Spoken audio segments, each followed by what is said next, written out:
Pak Yusuf itu kan sering dipanggil dengan nama Baba Alun. Itu apa sih historinya termasuk tempat ini ya? Jadi iya. Nama saya tuh dulu Alun. Iya. Saya terus diangkat anak, dulu nama saya Alun Yosep, diangkat anak sama almarhum Buya Hamka. Terus kemudian orang mengenal saya sebagai Muhammad Yusuf Hamka dan tidak ada lagi yang kenal Baba Alun. Waktu saya bikin masjid, saya ingin menyebarkan syiar Islam kepada teman-teman Tionghoa, yaitu supaya mereka tahu bahwa ini yang bikin masjid orang Tionghoa loh.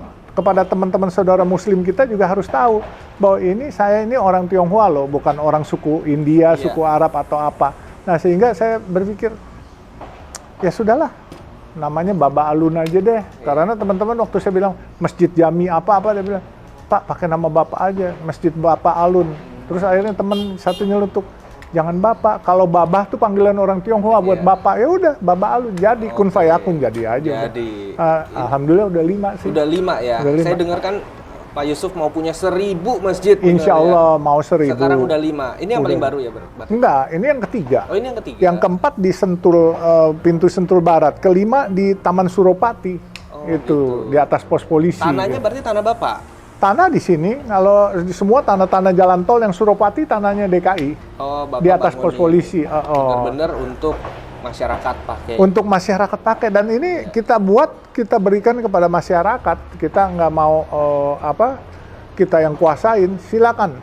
Pokoknya dikelola dengan baik, jangan tempat masjid ini dibuat maksiat, satu. Kedua, dibuat forum agitasi kepada pemerintah, ya kan? Tidak, yang sejuk aja ceramah. Siapa aja boleh ngurus masjid ini. Saya nggak perlu ngurus, saya hanya bikin, yang ngurus teman-teman lah. Nah, saya mau dengar sedikit mengenai Bapak. Dulu kan namanya Alun. Lalu karena ngikut sama Buya Hamka, lalu belajarlah mengenai Islam, akhirnya ganti nama menjadi Muhammad Yusuf Hamka. Itu ceritanya dari kecil kenapa? Emang dari orang tua itu, orang tua yang pasti bukan Islam, Buddha. Buddha dan Kristen. Lalu yang saya tahu Pak Yusuf umur 23 ya, baru kurang lebih belajar Islam. Itu gimana bisa transisi berubah menjadi Islam dan dapat hidayah? Saya punya orang tua tuh untungnya moderat. Walaupun dia Buddha, ibu saya Buddha, bapak saya Kristen gitu ya. Saya tidak diajarkan kepada satu fanatisme, tidak diharuskan ke gereja, ke kelenteng atau apa. Saya belajar agama Buddha waktu saya sekolah, ada ekskulnya pelajaran agama, ada yang Buddha, ada yang Kristen. Semuanya saya sudah pelajari. Nah, seiring berjalannya waktu, umur 17 dikala saya di Samarinda, teman-teman sana, teman-teman Tionghoa pada hitanan sunat. Saya ikut sunat. Terus dia bilang, mau masuk Islam nggak? Nggak berani, takut dimarahin sama bapak mak gue, gitu. Udah, saya ke Jakarta. Teman-teman saya kan semua anak-anak kampung yang pada nyeker, ibaratnya nggak pakai sendal, bahasa Betawinya dulu ciaka. Iya, ciaka. Kita nyeker, main di rumahnya semua. Kita main gundu, kelereng, main gundu. Terus kita main tak ngumpet, main galasin, itu semua mainan-mainan kampung lah. Kalau sekarang anak-anak sekarang mungkin nggak kenal. Nah, pada waktu jam-jamnya sholat, orang tuanya manggil, sholat dulu gitu. Sehingga waktu kita juga mau jogging pagi, mau ke Monas subuh-subuh, kita jemput ke rumahnya, orang tuanya bilang, sholat dulu baru pergi jogging gitu. Saya kepengen tahu apa sih sholat. Saya tanya sama teman-teman, sholat tuh terima kasih kepada Tuhan, kita ingat sama Tuhan Sang Pencipta, katanya sebelum jalan supaya diberkati, dikasih selamat dunia akhirat, dan dikasih rezeki yang berlimpah. Oh gitu. Ini terngiang-ngiang terus. Nah, dikala saya umur 23, it was 1981, ya 23-24 lah. Saya hati ini sudah dapat hidayah tapi nggak tahu caranya. Saya baca majalah, ada orang masuk Islam di Al-Azhar. Langsung saya datang ke Al-Azhar. Saya ketemu sekretaris Masjid Al-Azhar, Ustadz Zaini waktu itu. Saya bilang, saya mau masuk Islam, saya mau nanya-nanya dulu. Dia bilang, tunggu ya. Tahu-tahu rupanya dia telepon ke sebelah, ke rumahnya Buya Hamka. Dibawalah saya ke sana langsung. Saya ketemu almarhum Buya Hamka waktu itu karismatik sekali. saya grogi itu, cuman Itu sendiri tuh, bener-bener sendiri. saya sendiri, Tanpa saya didampingin sepengetahuan staf, tanpa sepengetahuan Orang tua keluarga, nggak tahu? tidak ada, Nggak bilang-bilang. nggak bilang-bilang juga. Oke. Iya. Akhirnya saya ada satu teman itu, saya bilang, saya ceritakan saya mau masuk Islam. Dia bilang, ya udah masuk hari ini katanya. Saya bilang, saya kan harus belajar dulu. Ya belajar ikutin saya aja.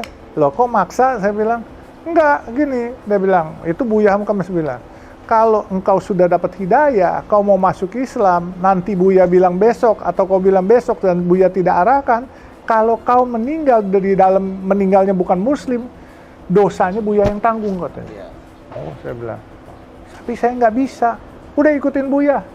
Akhirnya dituntun lah, baca 2 kalimat syahadat, asyhadu alla ilaha illallah wa asyhadu anna muhammadar rasulullah. Langsung sah sebagai muslim katanya. Belajar kamu, siap. Nah, saya akhirnya udah sebagai muslim, saya kagak tahu sholat, saya apa. Saya akhirnya baca buku, saya malu juga nanya-nanya. Tapi 3 bulan kemudian, di waktu saya lagi ikut BP7 atau Lemhanas, saya dapat waktu itu masih pager tuh. Iya, pakai pager. Dari kantor saya. Katanya dicari Buya Hamka katanya.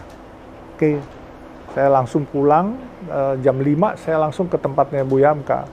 Saya tanya, "Buya, ada apa?" Itu hari Senin saya ingat. Kamis kamu datang, saya bikin syukuran buat kamu. Syukuran apa? Udah kau datang aja. Jadi Kamisnya saya bingung, saya datang ngapain ya? Malam Jumat itu. Tahu-tahu di aula udah rame.